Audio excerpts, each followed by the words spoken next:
3 दिवसाच्या अथक प्रयत्नानंतर पंचवटी पोलीस स्टेशन येथील जबरी चोरीच्या लुटीतील पाहिजे असलेला आरोपी ताब्यात. गुन्हे शाखा अंबड युनिटची उल्लेखनीय कामगिरी. प्रवीणभाई माणिकलाल दवे वय 65 वर्ष यांनी पंचवटी पोलीस ठाणे येथे फिर्याद दिली की ते पिंपळगाव येथून व्यापाऱ्यांना पैसे देण्यासाठी 5 लाख रुपये घेऊन निघाले होते.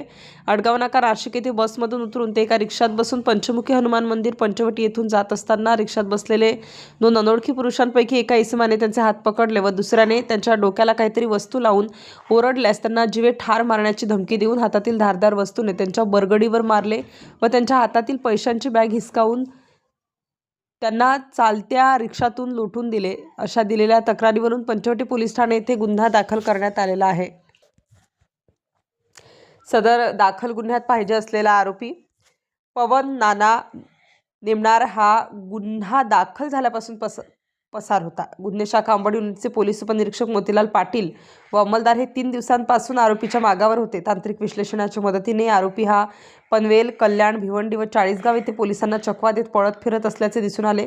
येवला व नांदगाव पोलीस ठाण्यातील अधिकारी व अंमलदारांची मदत घेऊन नांदगाव बसस्टॉप येथे सापळा लावून 11:40 दरम्यान आरोपी नामे पवन नाना नेमणार वय 26 वर्ष राहणार चिंचखेड रोड, शांतीनगर, दुर्गामाता मंदिरजवळ, पिंपळगाव, बसवंत, नाशिक यास ताब्यात घेतले आहे. सदरचा आरोपी हा वर नमूद दाखल गुन्ह्यातील पाहिजे आरोपी असल्याचे निष्पन्न झाल्याने त्यास पुढील कारवाई कामी पंचवटी पोलीस ठाणे तपास अधिकारी यांच्या ताब्यात देण्यात आले आहे.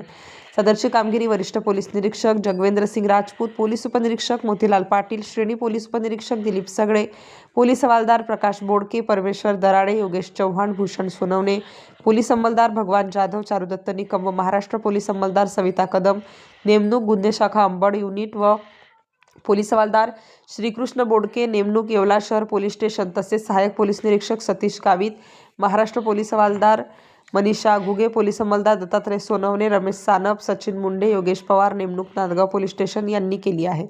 सदर कामगिरीत तांत्रिक विश्लेषण विभागाच्या महाराष्ट्र सहाय्यक पोलीस निरीक्षक जया तारडे व स्टाफ यांचे मोलाचे सहकार्य लाभले आहे. स्टार न्यूजसाठी मोहसिन पठाण, नाशिक.